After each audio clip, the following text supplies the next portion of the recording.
Anda kembali di CNN Indonesia Connected, kita masih bahas soal Singapura ya. Nah, meskipun Singapura dianggap punya kemampuan mendeteksi dan sistem kesehatan yang baik, nyatanya di masa pandemi ini Singapura juga jatuh dalam jurang resesi. Apakah pengorbanan ekonomi ini sebanding dengan upaya penanganan corona di sana? Dan untuk membahasnya, bergabung bersama saya malam hari ini ada rekan saya nih, Olivia Marzuki, warga negara Indonesia di Singapura. Hai Olive, selamat malam. Selamat malam Puspa. Hai, Olive, saat ini Singapura mencatatkan ada lebih dari 50.000 kasus positif corona di sana ya. Bahkan kemarin jadi kasus harian tertinggi di Singapura. Padahal sebelumnya Singapura jadi salah satu negara yang bisa kita katakan cukup mampu mengendalikan kurva penyebaran COVID-19. Nah, sebagai orang yang cukup lama tinggal di Singapura, apa penyebabnya, Olive?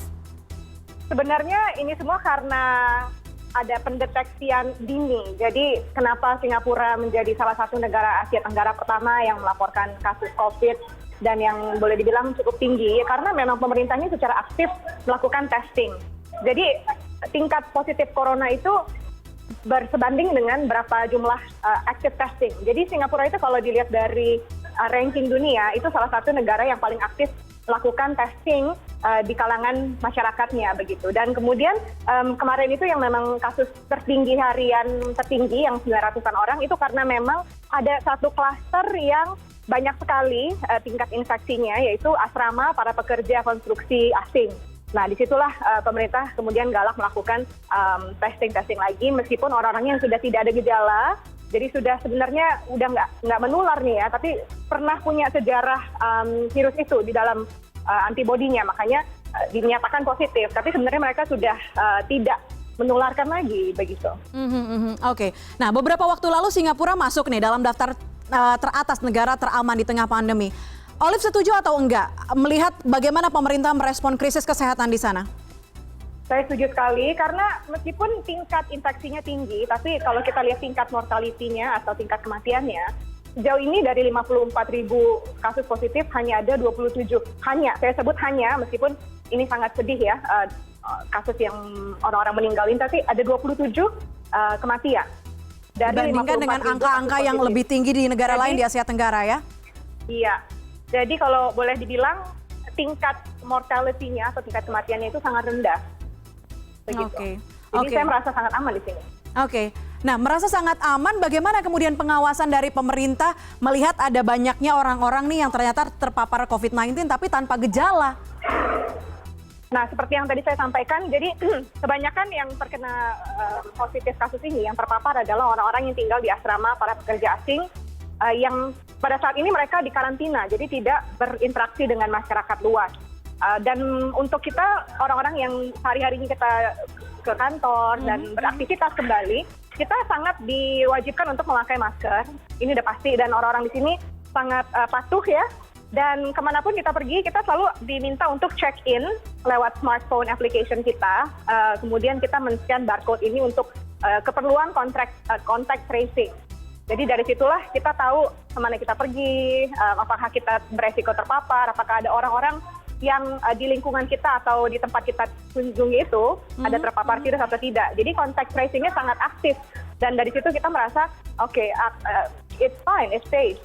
Oke, benar-benar mengandalkan kecanggihan teknologi di sana untuk menekan atau mengawasi penyebaran COVID-19. Tapi gimana kemudian dengan masyarakat yang kita tahu Singapura ini transportasi publiknya sangat bagus, transportasi umumnya sangat baik, banyak digunakan oleh masyarakat di sana. Mereka mengandalkan itu untuk aktivitas sehari-hari. Iya. Apakah transportasi publik ada pembatasan atau ada pengetatan atau seperti apa, Olive?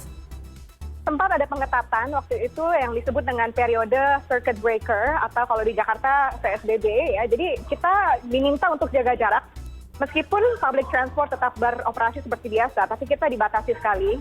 Jadi misalnya satu gerbong kereta itu maksimal 20, dan kita harus duduknya mencar-mencar, nggak boleh sebelah-sebelahan begitu. Jadi memang sudah ada aturannya. Setiap bangku itu dikasih semacam tanda begitu ya, tanda X. Nah, kita tidak boleh duduk di situ. Kemudian pas ngantri juga harus teratur dan berjarak minimal 1 meter dari satu orang ke orang yang lainnya.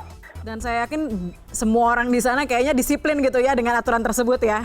Betul-betul menaati. Mereka orang tertib dan disiplin sekali. Oke, Olive, kita tahu pada akhirnya beberapa waktu belakangan Singapura jatuh dalam jurang resesi terjadi di Singapura. Apakah ini kemudian sepadan dengan bagaimana pemerintah menghandle menangani pandemi ini? Dari yang selama ini saya observasi, sebenarnya pemerintah sudah melakukan yang maksimal untuk menjamin kesejahteraan masyarakatnya. Jadi di sini ada program cash handout, di mana orang-orang itu diberikan uang $600 untuk cash handout membantu mereka pay the rent, membayar kebutuhan hidup sehari-hari. Kemudian ada juga stimulus-stimulus lain yang diberikan untuk warga Singapura dan PR.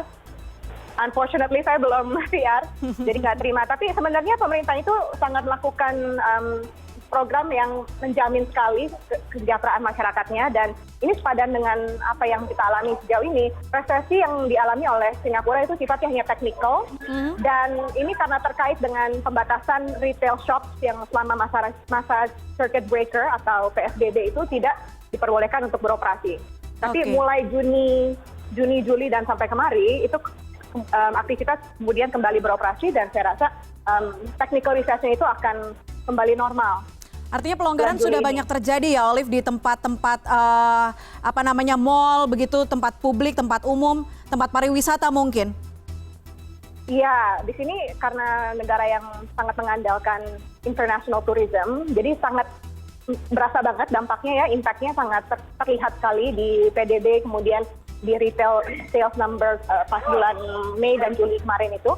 Tapi pemerintah juga mempromosikan aktivitas promosi tourism buat masyarakat domestik. Jadi domestic tourism sangat didorong pada saat ini. Mereka memberikan insentif untuk kita orang-orang yang tinggal di Singapura untuk mengunjungi tempat-tempat wisata, ke Sentosa, untuk nginep di hotel, dan ya ini adalah sebuah aktivitas yang pelan-pelan dilakukan dan didorong sekali oleh pemerintahnya. Oke, kita juga semua rindu untuk nyebrang sebentar ya ke Singapura, nyebrang sedikit ke Singapura untuk jalan-jalan di sana, ke mallnya atau ke tempat-tempat wisata di sana. Kita doakan semoga ini pandemi cepat berakhir ya, Olive. Stay healthy, stay safe di sana. Terima kasih banyak, Olive. Bye-bye. Terima kasih.